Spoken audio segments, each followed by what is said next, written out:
Well, so we continue our discussion on whether we should or should not use ivermectin in the COVID 19 patients. We show you a horrible graph in which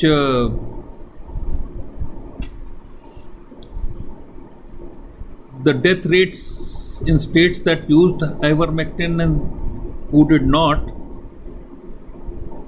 are shown, and the graph ran something like this.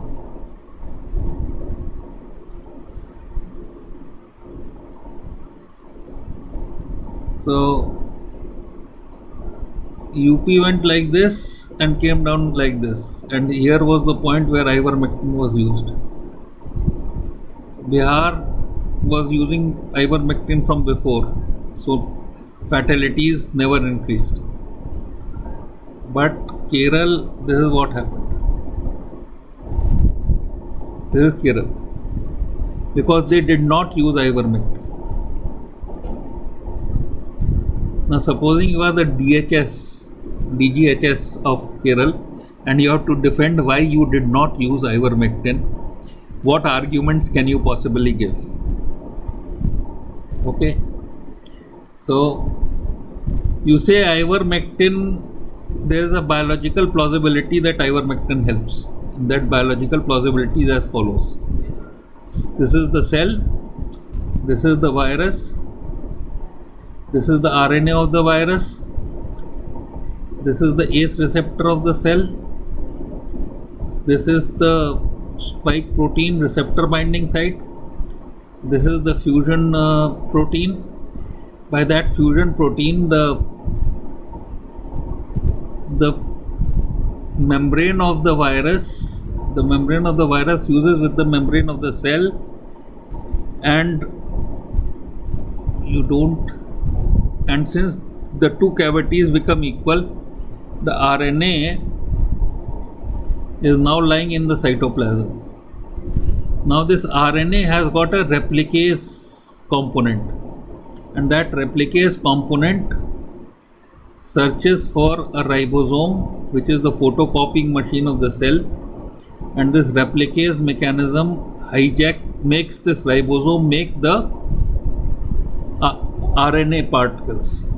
So now you have many RNA particles in the cell, in the cytoplasm. These RNA particles need to be transported into the nucleus of the cell, and this transportation is brought about by a protein which is called as transportin, and this transportin brings these viral particles inside the cell, and they act on the DNA, and they do two things. The first of all, they block the interferon mechanism of the DNA, which is made to warn other cells of a viral attack. So this mechanism is blocked. And the second thing these viral particles do is they make the cell present the viral protein on the cell surface, so that the T and the B cells of the immune system recognize and mount an immune reaction against the viral particles, against the virus, and against infected cells. But in the meanwhile, what happens that this is the good immunity. Now what happens is that if these are the platelets in the blood vessels, and these platelets have vacuoles which store serotonin, and these spike proteins, what these spike proteins do, they bind with these platelets. These bind with these platelets and they form an immune complex. So there is a reaction which is mounted against this immune complex, and basically what happens that the serotonin is secreted, and this serotonin causes lot of effects like tachycardia, tachypnea, fever,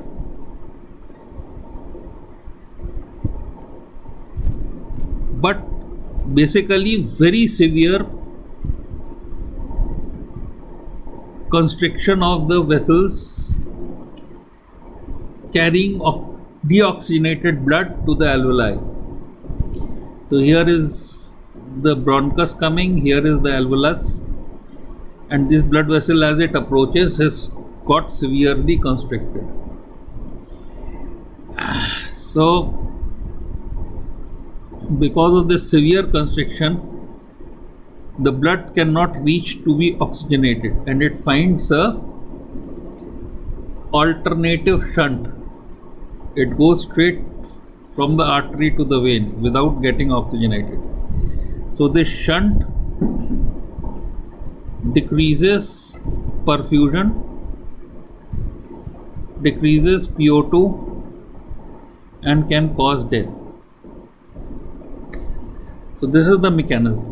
Now how does ivermectin act? We'll make the ivermectin green. 1. It blocks the ACE receptor. 2. It blocks the replicase enzyme so that the replication of the virus stops. 3. It blocks the transporter. 4. It blocks these are the red cells, and supposing this is the virus, this virus spike proteins bind to the CD144 receptors of the red cells, agglutinating the red cells, forming what is called as a roule, which goes and blocks these pulmonary vessels and produces thrombosis here. So it blocks the CD144. So this is why ivermectin should help. Should help. Word should help. It is biologically plausible that the ivermectin should help. Now we see whether it did help. So first we are talking of in vitro. In vitro, in cell cultures, it decreases the viral load by 98.6% within 48 hours. Viral load is reduced. Then we talk of some small trials. For example, if 100 exposed,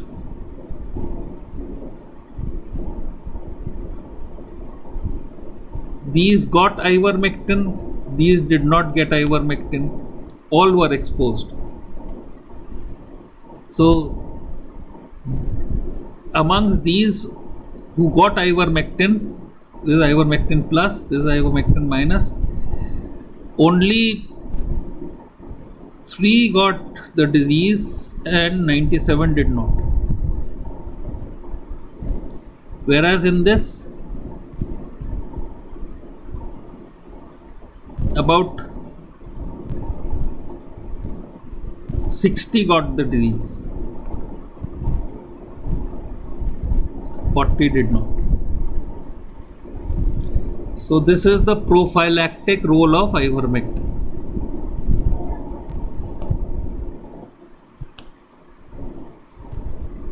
If we make a 2x2 table here, this is 3 upon 100 is the risk, 3 upon 97 is the odds in the ivermectin plus group. In the ivermectin minus group, 60 upon 100 is the risk of getting infected or the disease, and 60 upon 40 is the odds. So you understand the difference between risk and odds. and thus the risk ratio and odds ratio in the two groups. So this is some studies. This is prophylactic role, and same way if we talk of people who died, did not die, and did they take ivermectin or did they not take ivermectin? This is a retrograde study, retrospective study. Among the dead and alive, you find out who were on ivermectin and who were not on ivermectin. Then you would get this risk ratio of about 0.31. That means if 100 100 died in the ivermectin minus group, then only 31 will die in the ivermectin plus group. Okay, so this is a risk ratio, and of course if these two numbers are equal, the risk ratio will be equal to 1, and that is the null value of the risk ratio. Then we show you some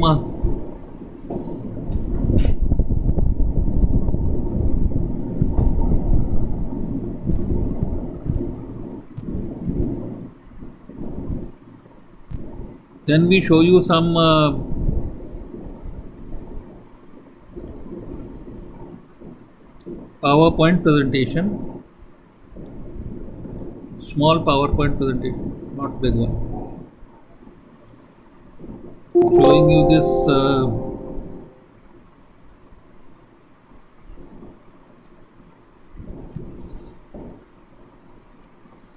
to tell you something which is called as meta-analysis. So supposing this vaccinated means the ivermectin group and TB plus means died. So in this particular study, this many died in the ivermectin group and only this many died in the non-ivermectin group.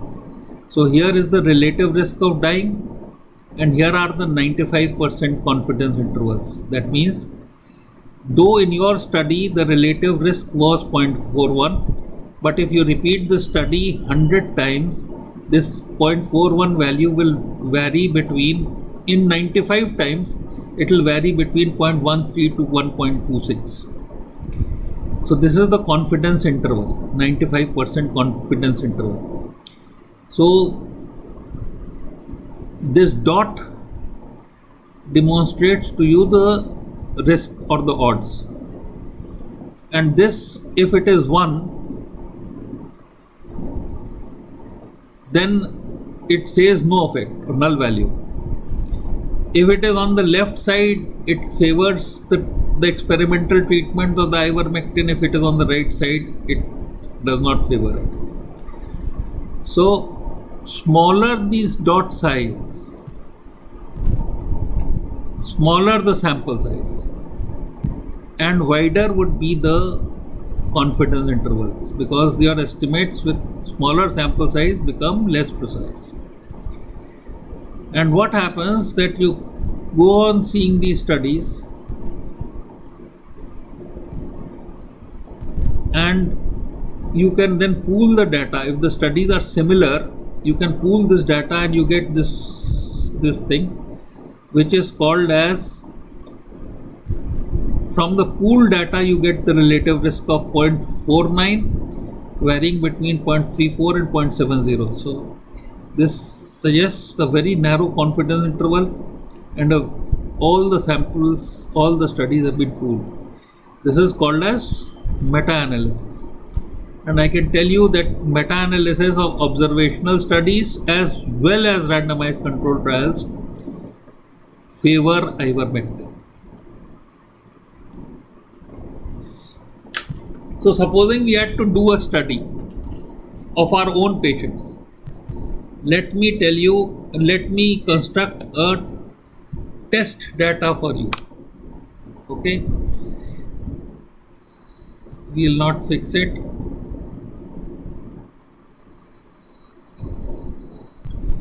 And what is data? Data is a collection of variables. So this is the patient ID.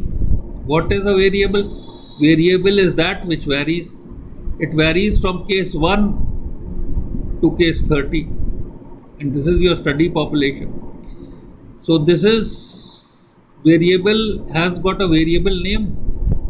Here is the treatment. Here is whether he was dead or alive, and here are the possible other explanations of dead or alive, which are called as confounders. So this is the variable name, and these are the values that this variable is acquiring by measurement for these cases. So this tells you what is a data. Data is only a collection of variables. It contains three types of variables. The first is the ID, the patient identification, or the participant identification. The second is whether you received the treatment or not. 2 means you didn't receive, 1 means you received. The third is whether you are dead or alive. And the fourth and fifth variable is other explanations of dead or alive. The treatment, besides the treatment, if there are more asthmatics in the control group, that would explain why more controls died. Similarly, let us say you took a co-intervention, another drug like doxycycline. So if there were more doxycycline in the treatment group, then perhaps that would explain the difference between proportions of dead and alive in the two groups. So this is how we collect data. All right, and after collecting this data, let us see how we analyze it.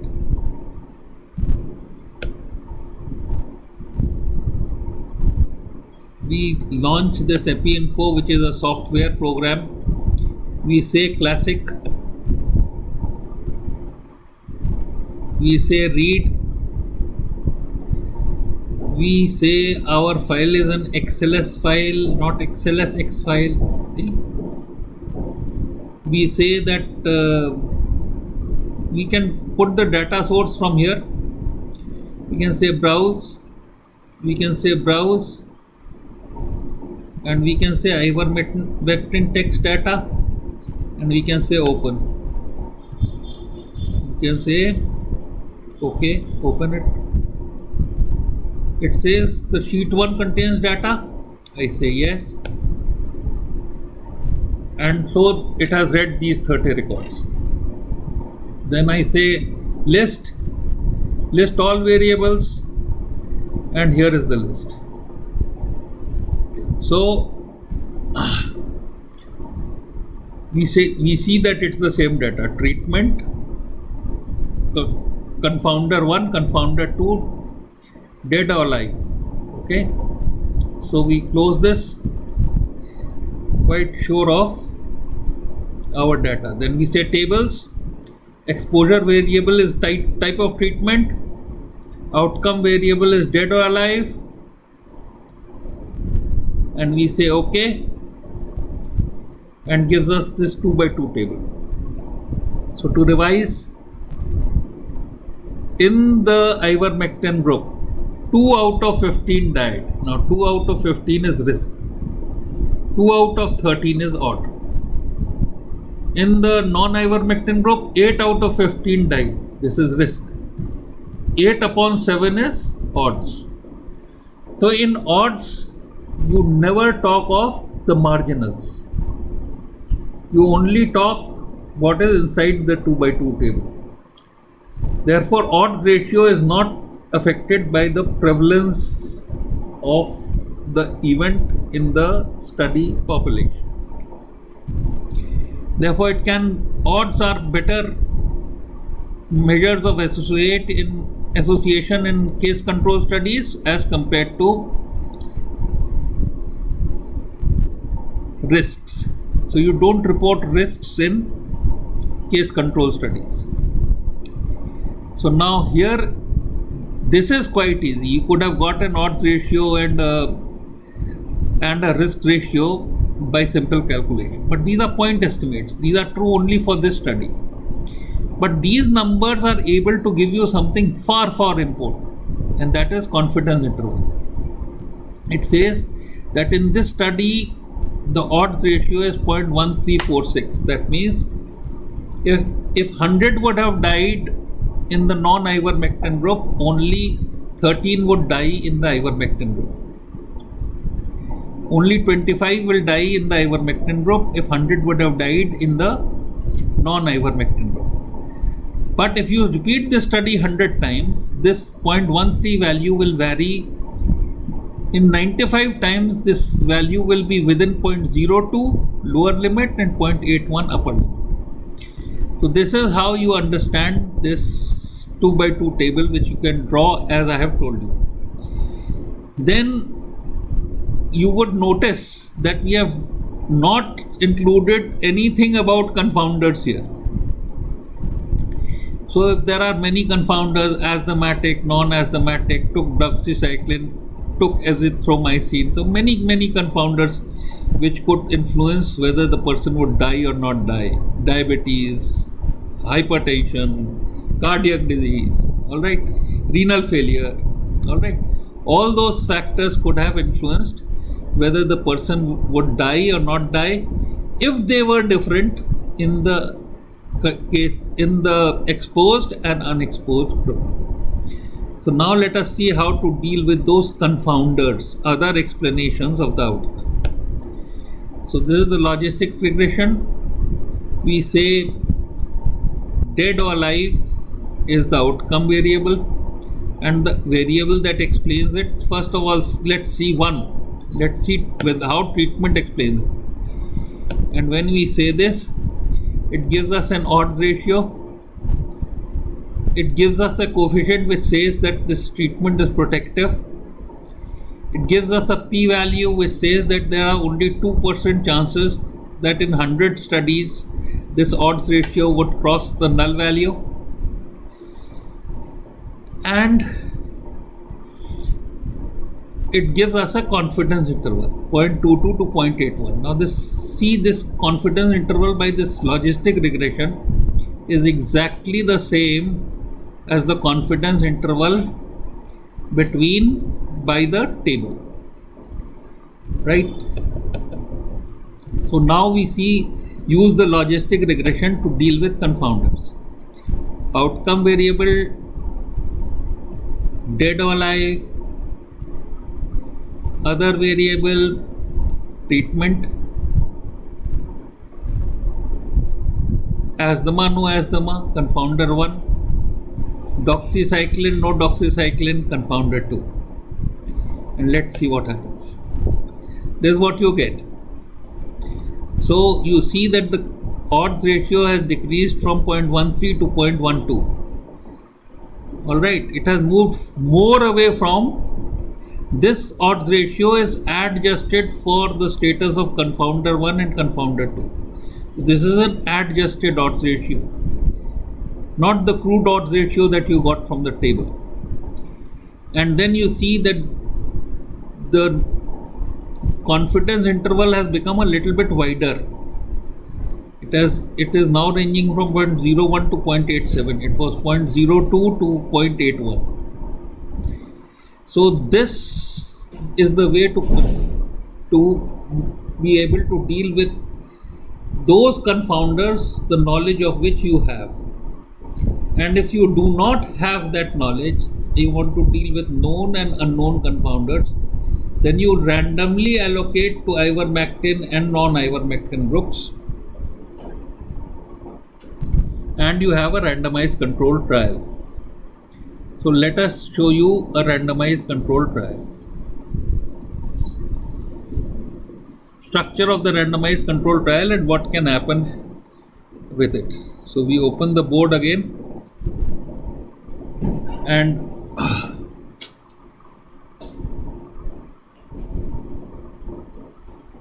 we say that here is your source population, all the COVID-19 patients in India, and here is your study population.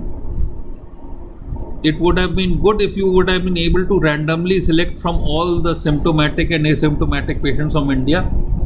That would have been random selection, different from random allocation, and that would have made this study population representative of the source population and the target population. So this is study, this is source, this is target. But you do not have that choice because 80% are asymptomatic and you are studying only the patients that have come to the hospital and also a small sample from that. So there is possibility of what is called as selection bias. Then you randomly allocate to the two groups. We'll tell you how to randomly allocate.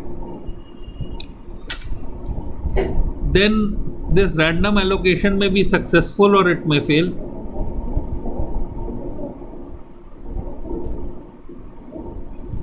So you draw a 2 by 2 table, you draw a table like this and you compare the two groups on all known confounders and you find out whether the values in ivermectin plus and ivermectin minus are similar or different.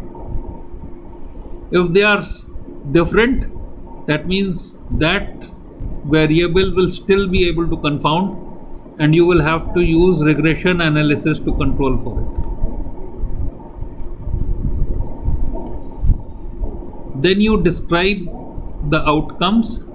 You have to describe the outcomes, the cost, the effect, the schedule, the dose, the infrastructure, everything, so that any person who's trying to copy your trial is able to copy it properly. So outcomes very properly defined. Then you follow it up, and when you follow it up, the problems in follow-up, you must follow up for a sufficiently long time for all outcomes to occur. For example, if you follow up for only 3 days, all the patients will not be allowed to die or get well. So follow up sufficient period. The second thing is that there are certain problems with follow up. One C that we thought source of error in a randomized controlled trial was confounding, 1C. The second is co-intervention. He gets something else. For example, he may take doxycycline or azithromycin or steroid. So that is co-intervention.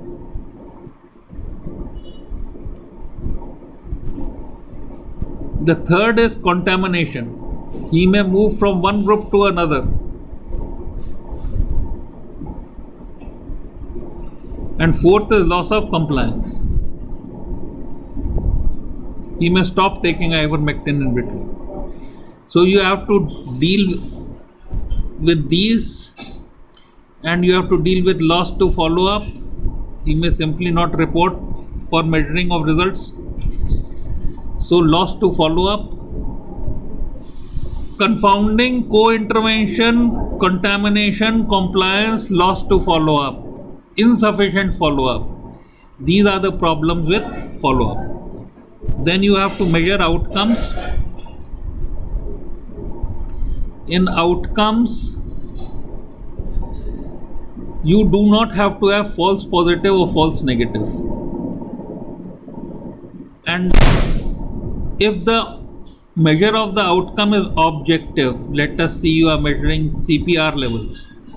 So there is no problem. But if it is measurement is subjective, for example, you are measuring how well are you feeling in 0 to 10 scale, then the observer must be blind to the treatment group that the patient belongs, and the patient must also be blind. Supposing you are giving ivermectin here to patient, you must give a placebo to this patient. So a placebo control trial means that it's a double blind trial. The observer and the patient is blind, and this will take care of, double blinding will take care of measurement bias of subjective outcomes. So this is how you measure outcomes, and you must try to measure by a gold standard and have least false positive and false negative. Then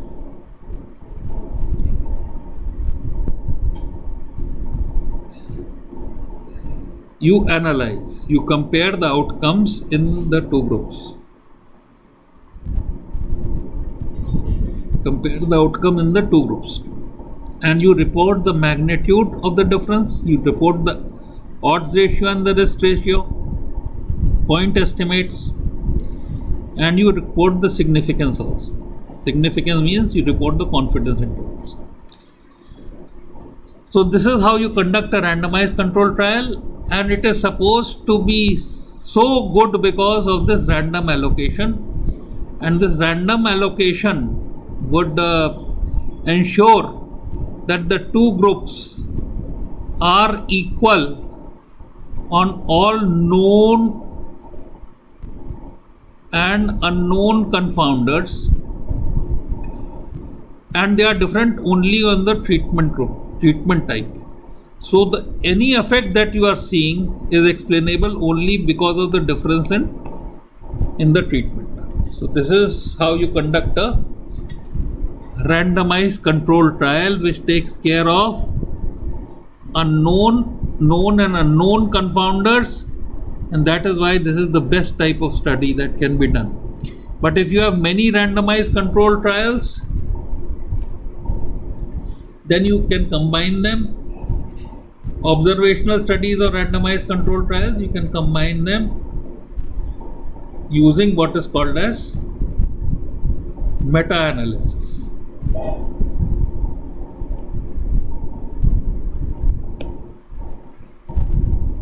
Okay, so this is an example of meta-analysis. For this vaccinated, you may think ivermectin, control no ivermectin, TB plus means death, TB minus means non-death, and then you can interpret this table. This is the 2 by 2 table, 4, 1, 1, 9, 11, 1, 2, 8. This is the point estimate, relative risk 0.41, and this is the confidence interval 0.13 to 1.26. You can see it has crossed the 1, therefore this study is not significant. But this one is, because it has not crossed 0.20 and it has not crossed the null value of 1. And so you see all these studies, and if they are similar, you can pool their data and you can get and add value adjusted for the studies, which is the meta-analysis value. And here you find that it's denoted by this sort of a quadrangle, and its confidence intervals are so low because the samples of all these studies have been pooled for its analysis. So I hope I'll tell you one thing more in EpiInfo, and that before we close, and that is how to use this StatCalc. We'll use for 2 by 2 tables. In a razor study, you had 27 deaths in the ivermectin group. You had 153 survived, 20 deaths. and here in the control group you had 27 deaths and 80 survived. So you, by this you can simply see the odds ratio. Now this is true data from the Razor's observational study. Odds ratio of survival was 0.38.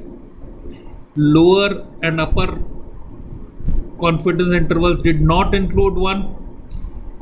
It was a highly significant result, 0.002. That means 2 in 1000 chances that the interval estimates would cross 1. Same way you have the risk ratio. We have 0.45.